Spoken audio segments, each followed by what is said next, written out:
This habit will make you 10x more disciplined. Welcome to the challenge of becoming the most disciplined version of yourself.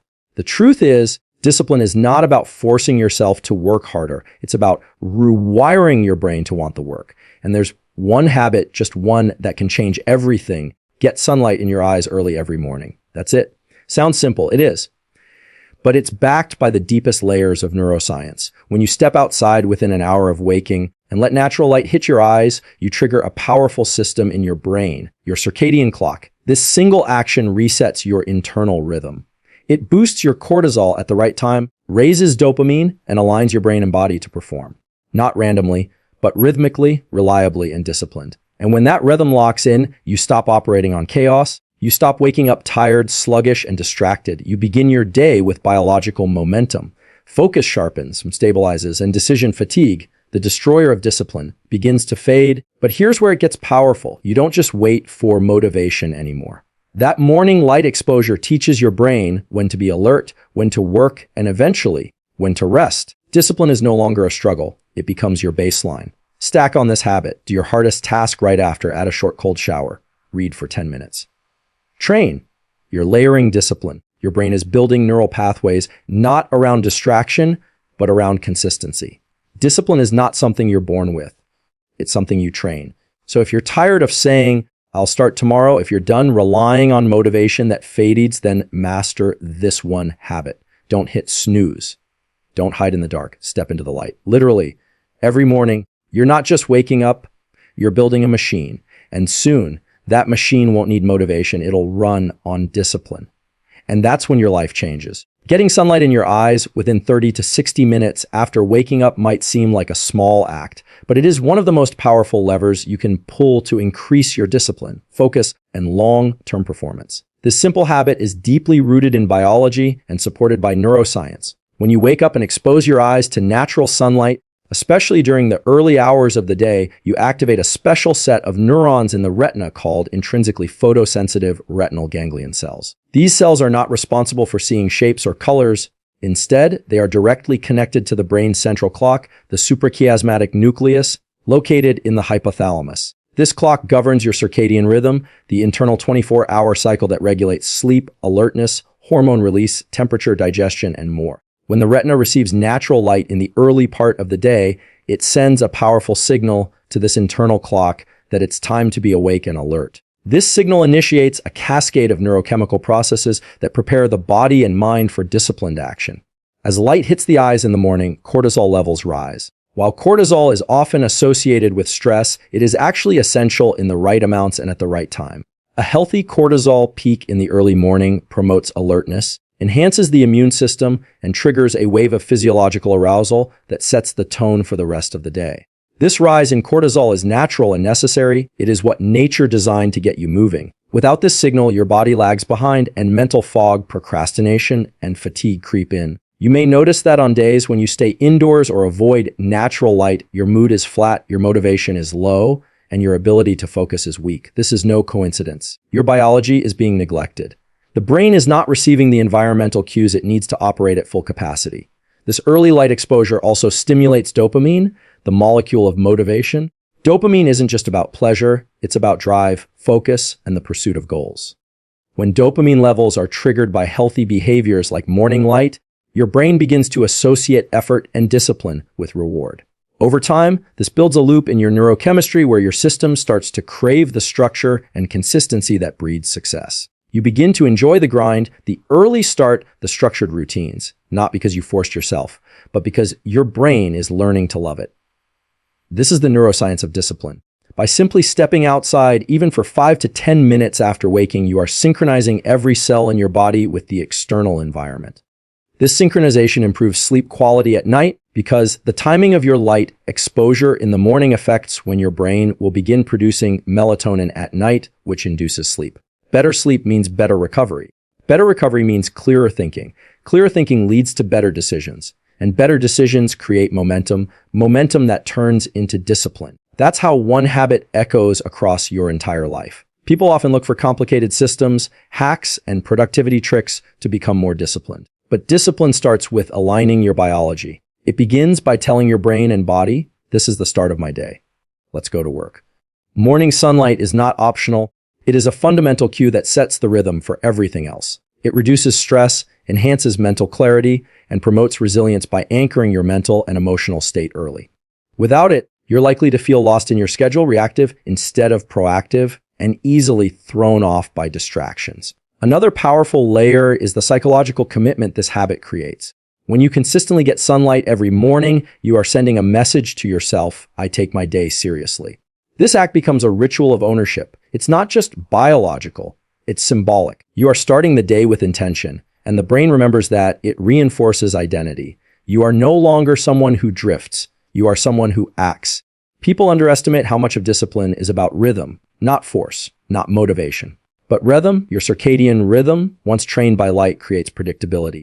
And predictability is the foundation of consistent action. You will no longer need to rely on willpower alone. Your body will want to rise early. Your mind will want to begin work. And your brain will reward that choice with clarity, energy, and drive. Even on cloudy days, stepping outside is effective because natural daylight, even when diffused, is exponentially brighter than indoor light. Artificial lights in your home or on your screen simply cannot produce the same physiological effects. You can't out-supplement, out-caffeinate, or out-hustle a body that is out of sync. Real discipline starts with biology, and biology listens to light. So if you're looking to level up your discipline, start here. Don't overlook it. Make it your non-negotiable. Every day you wake up and expose yourself to natural light, you are investing in a sharper mind, a more focused brain, and a body that knows what time it is. This habit costs nothing but gives everything. It gives rhythm to your focus. It gives depth to your discipline. And it gives you the edge that others can't fake, alignment between your biology and your ambition. The second keynote, associating reward with effort rather than outcome, holds the key to building real, long-lasting discipline. Most people chase goals because they're addicted to results, the trophy, the recognition, the achievement. But neuroscience reveals a deeper truth, one that changes everything about how we stay consistent and focused. If your brain only receives a dopamine reward when you reach a goal, then every failure along the way feels like suffering. Every obstacle becomes demotivating. But if you train your brain to release dopamine during effort, during the process itself, then discipline becomes sustainable. You're no longer working just for a result. You're working because the act of showing up, grinding, and pushing through becomes deeply satisfying on its own. This idea is rooted in how the dopamine system operates. Dopamine is not just the pleasure chemical. It's the molecule of pursuit, drive, and goal-directed behavior. When dopamine is only experienced after an achievement, the journey to that point feels like a drain. But when dopamine is released during the pursuit itself, during the workout, during the writing, during the grind, then the process becomes addictive in the best way. You want to return to the work. You crave the repetition. You no longer depend on the finish line to feel fulfilled. This is how you build a mindset of growth instead of a mindset of results. To train this in yourself, you have to change the way you talk to yourself during effort. When you're sweating in the gym, pushing through a difficult study session, or staying up late to build your business, you don't wait to celebrate later. You celebrate right then. You mentally reward the act of showing up. You say to yourself, this is the win. The fact that I'm doing this hard thing right now is the success. Over time, your brain begins to associate effort with pleasure. And once that happens, discipline becomes automatic. You're no longer forcing yourself. You're feeding a system that is wired for challenge. This mindset also protects you from burnout and disappointment. If your only source of motivation is the end goal, getting the job, hitting the number, reaching the milestone, then setbacks crush you. You miss one step, and suddenly you feel like a failure. But if you've wired your brain to love effort, then failure is just part of the process. You adapt, you recalibrate, and you keep going because the act of working itself is now a source of reward. That's not just psychology, that's neurochemistry. What's more, this habit of rewarding effort trains resilience. Life doesn't always go as planned. You won't always win. But if your drive is rooted in the journey, then no external result can take your power. You become self-directed. You become resilient.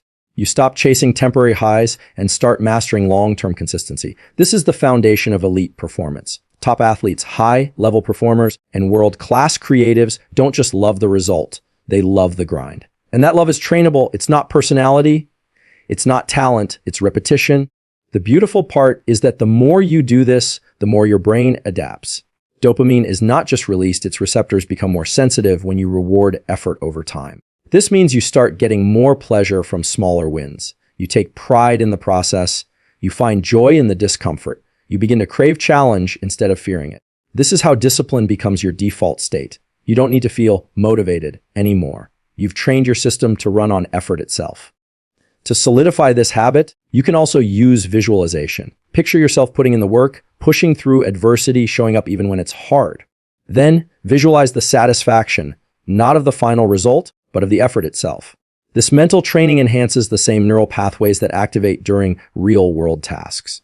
Your brain doesn't always distinguish between imagination and experience. If you feed it the image of effort as reward, it will begin to respond accordingly. There's also a practical tool. When you complete something difficult, take 10 seconds to internalize it. Close your eyes, breathe deeply, and feel the pride of having done something hard. That small practice conditions your nervous system to associate hard work with emotional reward. Over weeks and months, this changes your brain's default response to effort. Instead of seeing it as pain, it becomes a source of meaning. This mindset even spills into how you approach goals. Instead of asking, "What result do I want?" you begin asking, "What kind of person do I want to become through this effort?" The shift is subtle, but profound. You are no longer working just to get something, you're working to become someone. This identity-based motivation is far more powerful than outcome-based motivation. It builds discipline from the inside out, because the truth is external rewards fade. But the pride of effort, the internal satisfaction of showing up for yourself, that stays. So if you want to be 10x more disciplined, stop chasing the dopamine hit of achievement. Start rewiring your brain to find reward in the process. Celebrate the effort. Embrace the repetition. Train your mind to love the work. Because when effort becomes your reward, discipline is no longer a struggle. It becomes who you are. Deliberate cold exposure might seem like an extreme or unnecessary challenge, but in reality, it is one of the most potent and accessible tools for building discipline, enhancing mental clarity, and strengthening the nervous system's ability to handle stress. Cold exposure is not about self-punishment. It's about training the mind and body to operate in high-stress environments without panic, hesitation, or emotional reactivity. Whether it's a cold shower, an ice bath, or even stepping into a chilly environment intentionally, this practice engages deep survival mechanisms that have remained largely dormant in modern comfort-driven lives. But when you voluntarily expose yourself to cold, you're activating a system that is designed to build resilience. You are teaching your mind to remain calm in the face of discomfort. And more importantly, you're training your nervous system to obey your intentions rather than your impulses. The science behind cold exposure is powerful. When the body is subjected to cold, it responds with a spike in adrenaline, also known as epinephrine, and a dramatic rise in dopamine. These are not just feel-good chemicals.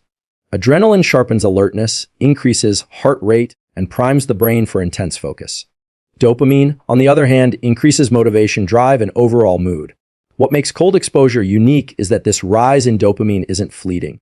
It lasts for hours after the exposure. That means starting your day with cold exposure doesn't just test your will. It supercharges your brain chemistry for productivity, clarity, and persistence. You are literally preparing your mind to face challenges with energy and determination. But beyond chemistry, cold exposure reshapes how you perceive discomfort. Every time you step into a cold shower or immerse yourself in cold water, your immediate instinct is to escape. Your breathing becomes shallow, your heart races, and every fiber of your being tells you to stop. But when you override that instinct, when you stay in control, you are training your brain to delay gratification and embrace temporary discomfort for long-term benefit. That's the core of discipline, the ability to do what needs to be done, even when it's uncomfortable. Cold exposure compresses that lesson into a few intense minutes. And the more you practice, the stronger your self-command becomes. This isn't just about tolerating the cold. It's about building a relationship with your own nervous system. Learning to breathe slowly and deliberately in that moment of stress changes your physiology. It activates the parasympathetic nervous system, the rest and recover state, even while your body is under pressure. This ability to control your breath, your heart rate, and your response in high-stress moments transfers to every other area of life. Whether you're giving a presentation, managing conflict, or chasing a goal that demands relentless consistency, your body has already been trained to stay calm under pressure. You become someone who does not react emotionally. You respond intentionally. Many high performers integrate cold exposure into their routines, not just for the physiological benefits, but for what it represents psychologically. Stepping into the cold is a ritual of courage. It's a daily vote for self-mastery. You are proving to yourself that you do hard things, not once, but every single day. That proof adds up. It builds confidence that's rooted in action, not hope, not talk, but demonstrated control over your environment and your emotions. That confidence is unshakable because it's earned, not imagined. Another often overlooked benefit of cold exposure is how it reframes your day. When you begin the morning by confronting discomfort, everything else becomes easier. Writing that difficult email, going to the gym, staying focused on a long task, all of it feels less overwhelming when you've already done something hard. Cold exposure becomes an anchor, a mental and physical reset that says, I'm in control today. It flips the script. Instead of dreading hard things, you seek them. Instead of backing away from discomfort, you lean into it. That mental toughness becomes your identity, not just your behavior. Cold exposure also teaches patience. It's not about how long you can endure the cold, but how gracefully you manage it. Do you tense up? Do you panic? Or do you soften into the stress, breathe through it, and remain centered? The lesson is in how you carry yourself in adversity, and that lesson stays with you far beyond the shower or ice bath. It becomes part of how you face life. You don't run from the hard things. You welcome them as opportunities to grow stronger. And you don't need to start extreme. Even 30 seconds at the end of your normal shower, turning the water cold and controlling your breath is enough to begin. Over time, you can increase the duration. But it's not the length that matters. It's the consistency. It's the daily decision to face something uncomfortable and rise above it. That consistency trains your brain to expect challenge and to rise to meet it. No more hiding, no more excuses. Just action repeated day after day until your threshold for discomfort increases and your capacity for discipline becomes undeniable. This is what makes cold exposure so transformative. It's not a hack, it's a discipline multiplier. It changes your chemistry, your focus, your confidence, and your identity. You stop being someone who wants to be disciplined and start becoming someone who is disciplined because you've shown up for yourself in the most raw, physical way possible. You didn't talk about resilience. You didn't wish for motivation. You created it through cold, through breath, through conscious action. And once you've experienced that, once you've felt the power of choosing challenge, you'll never be the same. Visualizing failure may seem like a negative or even harmful mental habit, but when practiced with intention and structure, it becomes one of the most powerful drivers of focus, urgency, and discipline. Human behavior is largely shaped by emotional signals, and among the strongest of these is the fear of loss. The brain responds more intensely to the threat of something being taken away than to the promise of a potential gain. This is not a weakness. It's a built-in survival mechanism that has helped human beings avoid danger, stay alert, and protect what matters most. When used properly, this same mechanism can be redirected toward personal growth. It can push you to act decisively, stay consistent, and eliminate the temptation of procrastination. The problem is that most people only visualize success. They imagine the victory, the applause, the finish line. While this kind of positive visualization can boost confidence and create a sense of direction, it often lacks the urgency needed to sustain long-term effort. When everything is focused on the reward, the brain becomes emotionally detached from the consequences of inaction. That detachment breeds complacency. You tell yourself you have time, you'll start tomorrow, you'll catch up later. But when you practice visualizing failure, not as a way to punish yourself, but as a tool to anchor your focus, you begin to feel what's really at stake. Imagine what it would feel like to look back on the next 6 months and realize you made no progress. Picture the disappointment, the frustration, the regret. Picture waking up each day knowing you had potential, but wasted it on distractions and excuses. Feel the embarrassment of explaining to others, or even just to yourself, why you're still stuck in the same place. That emotional picture is not meant to demoralize you. It's meant to awaken you. Because when you truly connect with what failure feels like, your brain takes it seriously. It activates stress responses that sharpen attention and increase your drive to avoid that outcome. This strategy works because it activates a system in the brain called the anterior mid-cingulate cortex, which is involved in both pain processing and error detection. When this part of your brain is stimulated by the imagined pain of failure, it creates a kind of internal alarm. That alarm tells you, act now, don't wait, move forward. It doesn't mean you live in anxiety, it means you're alert, you're awake, and you're tuned in to what matters. This level of emotional engagement is what keeps discipline alive when motivation fades. Visualizing failure also forces clarity. When you imagine falling short, you begin to notice what actions, or lack of actions, led to that point. You see where the distractions crept in, where the lazy decisions stacked up, and where you let comfort outweigh commitment. This clarity is vital. It shows you the gaps in your discipline before they become real. Instead of being surprised by failure later, you can address your weaknesses now, and because the emotional cost is felt through visualization, the urgency to act becomes immediate. The key is not to dwell in negativity, but to contrast it with the present moment. You realize this failure hasn't happened yet. I still have time. I still have power. I can still move. That realization is energizing. It turns fear into fuel. It converts regret into responsibility. You're no longer just hoping for change. You're driven to earn it because you've seen the cost of staying the same. This practice also transforms your self-talk. When you feel like skipping a workout, breaking your routine, or ignoring your goals, you don't just think, it's not a big deal. Instead, you remember the visualized failure. You see what skipping today could eventually lead to. And in that moment, discipline becomes easier. You're not being controlled by guilt. You're being led by clarity. The path ahead is no longer abstract. It's personal, real, and urgent. There's also a deeper psychological layer to this method. Visualizing failure builds resilience to setbacks. Instead of being devastated when things go wrong, you're mentally prepared. You've already rehearsed how it feels. You've already accepted that things can go off track.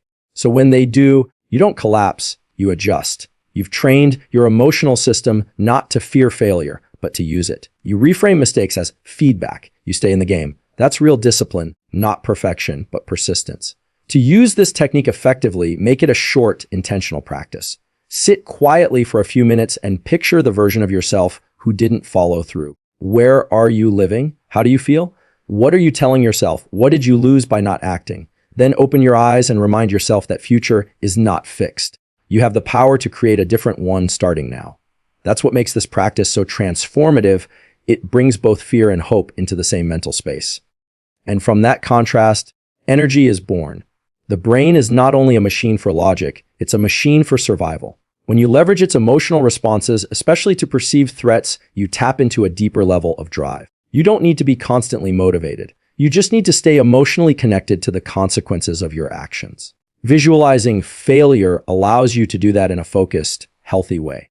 You stop drifting, you start deciding. And through that daily awareness, discipline becomes not just a habit, but a way of thinking, a way of feeling, and a way of living, using micro wins. To build identity is one of the most underestimated yet profoundly effective strategies for becoming more disciplined, consistent, and confident. In a world that celebrates massive breakthroughs, big goals, and dramatic transformation, it's easy to overlook the subtle victories that happen in the margins. The tiny decisions that, when repeated daily, shape who you are. Micro wins are small, intentional actions that signal to your brain, I showed up, I followed through. I did what I said I would do. They may seem trivial in the moment, like making your bed, completing a short workout, reading one page of a book, writing for 10 minutes, or saying no to a distraction. But the real power of micro wins is not in what they accomplish directly. It's in what they represent to your nervous system, to your subconscious identity. Every time you complete a micro win, no matter how small, your brain experiences a release of dopamine. This chemical doesn't just make you feel good. It acts as a signal that the behavior you just performed is important and should be repeated. That's how habits are formed at the neurological levels, not through willpower, but through feedback loops. When you complete a task and immediately feel rewarded, even in a subtle way, your brain begins to crave the repetition of that behavior. That craving is what turns occasional effort into discipline. And when that discipline is attached to a positive identity, someone who takes action, who is reliable, who does hard things without complaint, you don't just perform better, you become different. This is why micro wins are so powerful. They're not just tasks, they're identity statements. When you start your day by making your bed, you're not just tidying your room, you're reinforcing the idea, I am someone who finishes what I start. When you read a single page of a book, instead of scrolling aimlessly, you're reminding yourself, I choose growth over distraction. When you do 10 push-ups, even though you don't feel like working out, you're casting a vote for the identity, I am someone who doesn't negotiate with excuses. These small actions accumulate. They stack up into a self-image. And that self-image drives future behavior far more powerfully than motivation ever could. The brain is constantly scanning for patterns. It's always asking the question, what kind of person am I becoming based on my daily behavior? If the answer is unclear, if your actions are inconsistent, reactive, or unintentional, then your identity becomes unstable. You can't trust yourself. You second guess your decisions. You lose momentum because you're not sure who you really are under pressure. But when your day is filled with deliberate micro wins, the answer becomes clear. You begin to trust yourself. You start to believe in your ability to stay on course, even when circumstances aren't ideal. Another key benefit of micro wins is that they create momentum. Momentum is not built by doing one big thing perfectly. It's built by doing one small thing repeatedly. Action leads to confidence, not the other way around. When you consistently complete micro wins, your nervous system starts to shift from hesitation to action. You stop thinking so much and start doing. This reduces friction. It removes resistance. You no longer waste energy debating whether or not to act. You just act. That's the mark of someone who is disciplined not by force, but by habit. Micro wins are also powerful because they eliminate the all or nothing mentality. Too often, people believe that if they can't do something big, it's not worth doing at all. This thinking leads to paralysis. You skip the workout because you don't have an hour. You skip the reading because you can't finish a chapter. You skip the project because you can't make it perfect. But when you embrace micro wins, you escape that trap. You understand that small progress is still progress. That consistency beats intensity. That 1% better every day leads to massive change over time. And perhaps most importantly, micro wins are accessible. You don't need to wait. You don't need special tools, extra time, or perfect conditions. You can start immediately. You can stand up right now and take a breath, stretch for 1 minute, drink a glass of water, or write down your priorities. That's a win. And when your brain recognizes it as a win, when you mentally reward yourself with a moment of gratitude, a small fist pump, or simply a deep breath of pride, you're reinforcing the behavior loop that will lead to bigger wins tomorrow. But none of this works unless you stay consistent.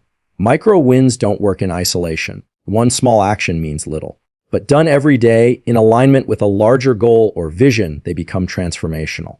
Discipline is not about intensity, it's about stability. It's about showing up again and again, even when you don't feel like it, and proving to yourself that you are the kind of person who doesn't quit. That's how micro wins become the foundation of identity-based change.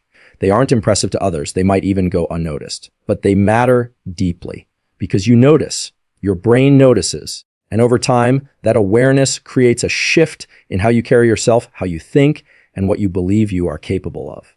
So if you want to become more disciplined, start by lowering the barrier to action. Don't wait for the perfect plan. Don't aim for the perfect performance. Aim for the next small win, the next signal to your brain that you are someone who acts, who follows through, and who builds momentum from the inside out.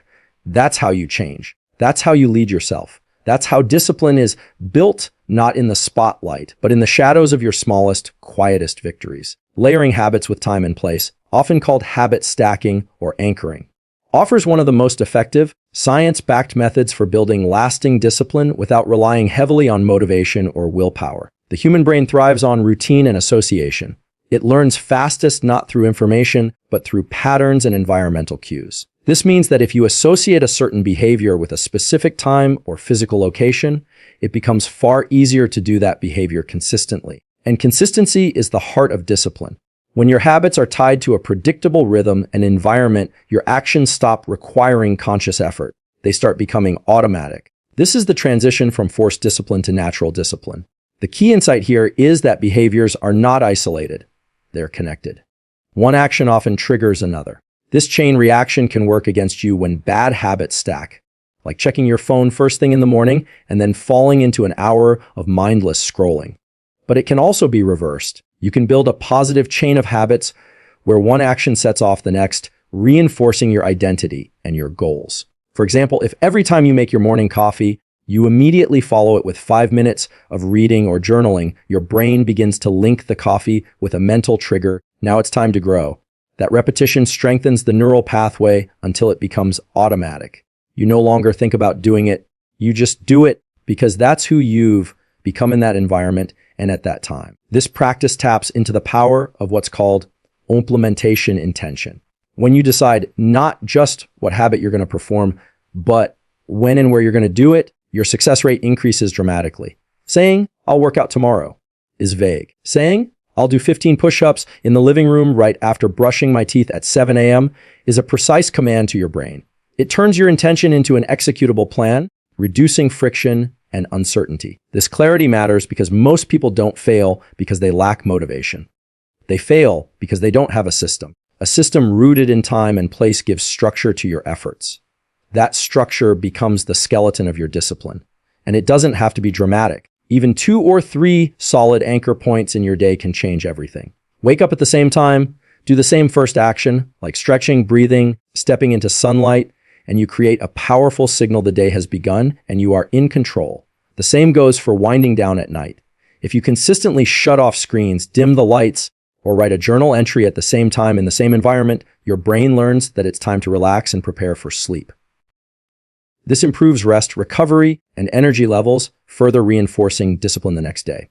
Another benefit of anchoring habits to time and place is that it reduces decision fatigue. Every decision you make throughout the day costs mental energy. When your routines are uncertain or constantly changing, you burn out faster. Not because the tasks are too hard, but because the choices are too many. But when your actions are built into the structure of your day and environment, you conserve mental energy. You save that energy for high-impact thinking and creative work. You don't have to ask yourself whether you'll do the task. You already know the answer. It's built into the environment. It's who you are in that space at that time. Time and place also serve as accountability. When you know that 800 is AM in your home office means deep work, or that 600 PM in the gym means movement, you create boundaries around behavior. These boundaries help you protect your time and avoid distractions. It's harder to break discipline when it's anchored in physical and temporal structure. And over time, the space itself begins to carry the emotional and cognitive associations of the habit. Just stepping into your focused environment can trigger a state of readiness. You don't need to hype yourself up. You just walk into the rhythm that you've already built. This is why high performers design their environment very intentionally. They don't rely on self-control to resist temptation. They remove the temptation from the spaces they work in. They don't wait to feel inspired. They put themselves into the locations and times where their minds are already trained to act. It's not about being stronger. It's about being smarter. When you combine habit stacking with strategic use of time and place, you are teaching your brain when to engage, where to engage, and how to stay engaged with minimal internal resistance. To implement this strategy in your own life, start small. Choose one keystone habit, something important that you want to do daily. Then identify an existing habit or cue you already follow, maybe brushing your teeth, drinking coffee, or sitting at your desk. Immediately follow that cue with your new behavior. Anchor it, repeat it daily, and always tie it to a consistent time and environment. Once it sticks, build another layer. Slowly, you're stacking wins into your day, connected by invisible threads of rhythm and structure. What starts as individual habits becomes a full behavioral system. And that system runs with or without motivation because it's embedded into your life. Ultimately, discipline isn't just about grit or willpower. It's about building an internal operating system that supports your goals without constant effort. Time and place are the code you use to install that system. Once you align your habits with your environment and schedule, the excuses disappear, the effort decreases, the results compound, and you begin to experience a life where discipline is not a struggle, but a natural expression of who you are.